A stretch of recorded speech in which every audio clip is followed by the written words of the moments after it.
Hello and welcome to another episode of the Bourky Cabinet featuring AJ and Jessica! Today's episode we have another Elijah Craig, but this one is a barrel proof and it's a 12-year barrel proof.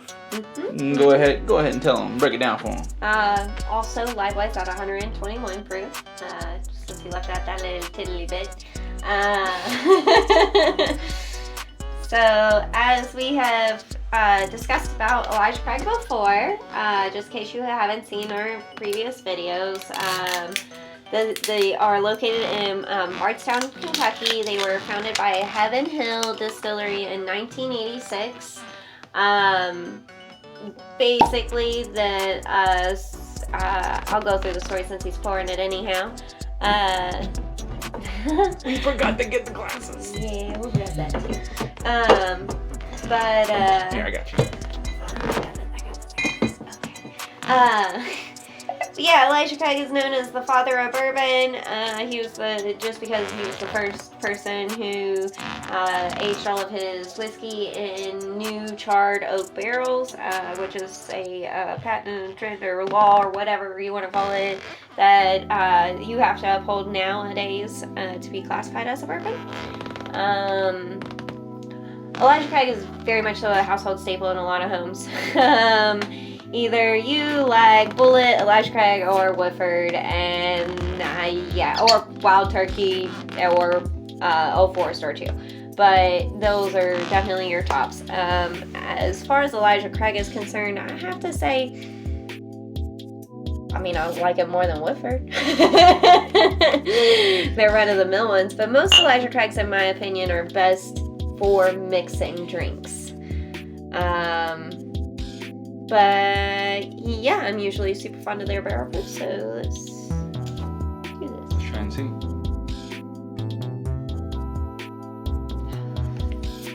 Right off the bat, that nose. It's alcohol, bro. Alright, it burns. Sure. There is a lot of barrel flavor that I'm smelling. Yeah, you can definitely smell the wood in it. But it's got this weird sweetness scent to it that's not... it's not caramel and vanilla like you're used to. To me, it's not... it's almost, weirdly enough, kind of bubblegummy sweetness. Maybe. Like right between those barrels there, I get like a slight scent of, that pink, chalky bubble gum. Get as a kid. Hubba Bubba. Yeah, Hubba Bubba. Well, is Hubba Bubba, did they do the rolly ones too? That you could clip it? I want to say they did both. I want to say they had both of them. Because I know they had the small... one of the coolest things ever as a kid. So what do you think about the taste here? I haven't even tried it. Oh, I thought... So you go ahead and talk about the taste, sorry. So, myself, I feel... it goes down pretty smooth, surprisingly. There is some heat behind it, and there is a little more heat after it. It's not unbearable, but you'll feel a tingly feeling. I guess it kind of gives you that Kentucky hug. You'll definitely feel it, and you'll mostly feel it around here, kind of in your throat, maybe a little in the chest, but mostly in the throat. And then the taste I get from it, it's more... I mostly get barrel out of it, that woody barrel. True. What about you? This is beautiful. I love this. I get, like you said, it's mostly barrel, through and through, from start to finish, barrel. But what I enjoy about it is that whenever it very first hits my palate, the tip of my tongue, I get a caramely sweetness out of it, but then once I get ready to start to swallow it, I get more of a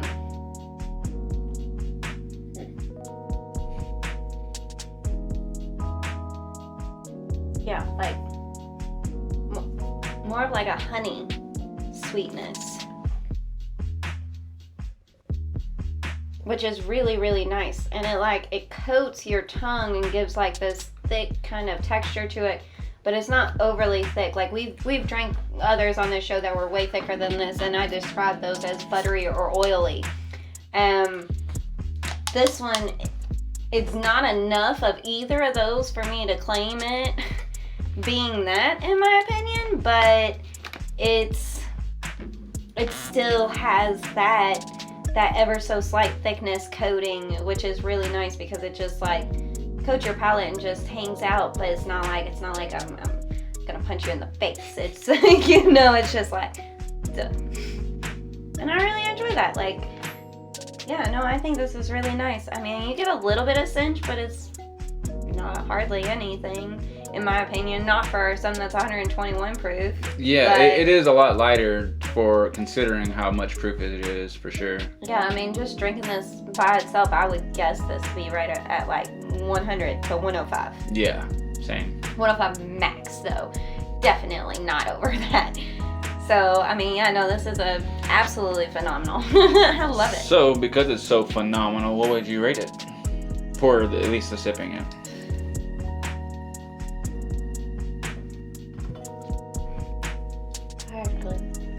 Sorry, I had a bubble happen in my mouth. I would give it 7.5. 7.75. Almost. So close. I have to disappoint you somehow. Well, funny enough, I would also give it a 7.5. Oh, that really? was literally the number that was sticking in my head.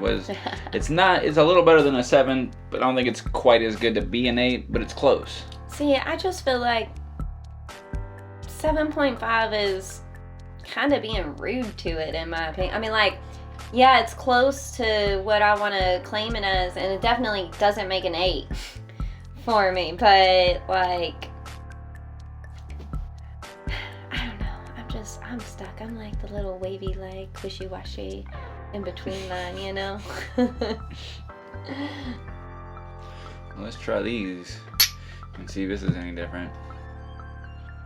Almost went through the whole smelling thing and everything again. Like, yeah, I ain't gotta do that again. What are you gonna sniff it for?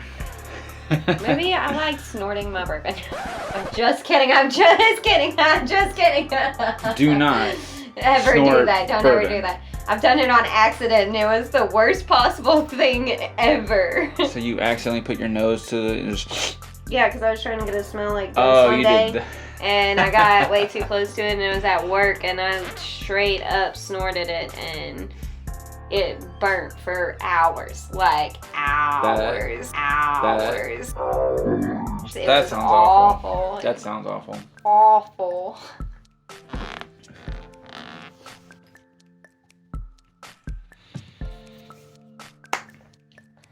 So for me, this is almost about the same. So sipping it or taking a shot for myself, yeah, it's mostly the same flavors. I didn't really get too much of differences between it. I will say, however, taking a shot makes it go down smoother, and you don't get really any burn from that afterward. What about you? What do you get from that? It's harsh. It's quite a bit different. I get a lot more of the grain on it than anything. There's heaven hell in here, sorry. What are you doing? I wanted to see what their mash bill was. Okay, yeah. So apparently their mash build is corn, rye, and barley, and I get more corn than anything out of that. I just wanted to make sure I wasn't crazy and I was actually picking up that corn. But you are crazy. Well, we know that. But it's just, it hits you in the face with a corn flavor, and not a sweet corn. I'm talking like just a straight, uncut, not buttered corn. Yeah. Yeah, that was not as pleasant. So what would you rate the shot? 6. Hmm. 6.5. I'll go up to 6. Okay, no. I'm gonna stick with my 6. Okay, I'm gonna stick with my 6. I'm sorry. I'm indecisive. Is that your final answer? Yeah, that's my final answer. Survey says. Anyway, I would give it myself. Kind of stuck between a 7 or still a 7.5 because again, for me the flavor didn't really do much difference between sipping it or taking it as a shot. But taking it as a shot, it does go down smoother, so I don't get the Kentucky hug in the throat / chest kind of thing going on. It's so much smoother sipping it. And this is just a good casing point where palates are different. Yet again. So, yeah. Agree to disagree. I feel like we were on the same point for sipping wise. Not for the shots. Yeah, probably not. But it's all good. I mean, yeah. But what are we doing, I guess, next time? Do you know?